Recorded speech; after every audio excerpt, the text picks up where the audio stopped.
website that I made using Google Sites. It talks about the impact of digital forensics, its purpose, relationship to data, and technical aspects. To begin, I created my Google Sites by signing into my Google account and going to Google Sites. I hit the Create button, which opened up a blank template of a Google Sites. Within the template, I could insert a banner, a background. I could create more pages within the website using the button at the top right-hand corner. And then within those pages, I could edit them and insert any text I wanted, the title, any pictures I wanted to, or animations like the one you see here. The similarities and differences between using Google Sites and using HTML and CSS to create this website, there are some differences, such as Google Sites makes it much faster to create a website, while using HTML and CSS language, you have to type out everything. If you want to change the image size, if you want to insert an image, if you want to change the font, you have to type all that out, while on Google Sites, you just have to press a few buttons, and it's much easier than using HTML or CSS.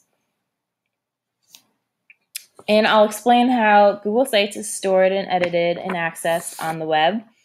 So when the URL of my Google site is typed into the browser, a text file with HTML tags is sent to the web server, which then tells the computer what the web page looks like. The web page is made up of many different files on the web server because each picture or video on the web page is a separate file. Each tab on the website sends another HTML file to the server to tell the computer what the new web page of the website should look like. By linking a URL to words on the home page, my Google site is now linked to another web server for a different website. By inserting my YouTube video into one of the multiple web pages of my website, I linked YouTube's web server to my Google site. Which one of these pages in the website is an HTTP, which communicates data to the computer and what protocol needs to be followed for producing the website. Google Sites can be shared to others through the internet in many different ways. I chose to have my Google Sites shared with people if they have the link and put the link into the browser. By putting the URL into the browser, my Google site can be accessed via the internet. So now I'll go to my homepage. Here's a picture. I thought it related to my topic well because it shows the relationship between password and computers.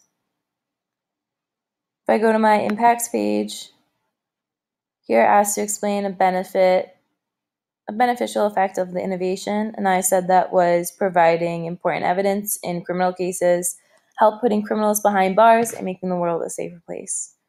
Here asked to explain the impact of the innovation, its impact on society, economy, or culture.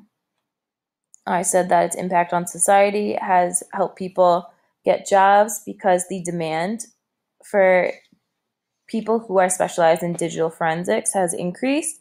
And as you can see in this graph here, the projected increase in jobs in computer system analysis is 22% from 2010 to 2020. And in this graph is the graph that I created from the survey questions. And to create this graph, I got my data from going to my survey, going to a results page and clicking on the Google Sheets button, which led me to Google Sheets and had a table with all questions that I asked and all results I got. I thought this represented my data well because it focused in on the rating that people gave the impact of digital forensics on society in general, and it focused on female average and male average, and it shows that there is a very high rating of how digital forensics has impacted society in general. Here, indicate one field other than computer science, which this innovation has impacted, and I said that it was the criminal justice field. It has helped expand their abilities in collecting information and has helped investigators become more effective in looking for evidence. Here is a video I made on YouTube.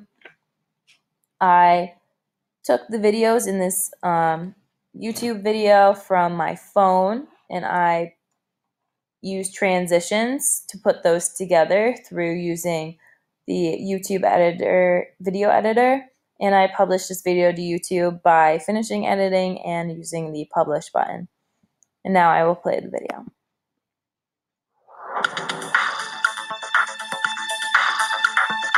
What is your belief of the impact of digital forensics, and do you believe it has beneficial and or harmful effects?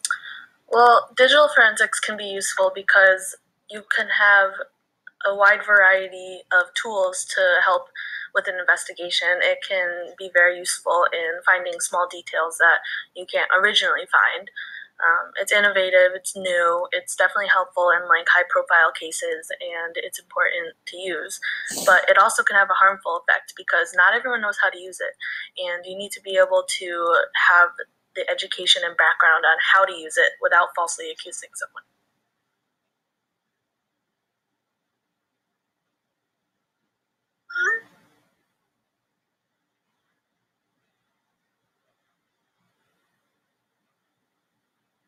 If I go to the purpose page, here I ask to indicate the name of the innovation and provide a clear description of its intended purpose. So the name is digital forensics, and its intended purpose is to make it possible to find information on digital devices that provide the where, when, and why about a person. And it provides substantial evidence in criminal investigations and helps put away criminals. These two pictures I thought connected to my topic very well because it shows the relationship between computers and court and how phones can be used to really find the identity of a person like you would with a fingerprint, and how they can track a person through their phone. If I go to my references page and click on this reference, I use this New York Times article to find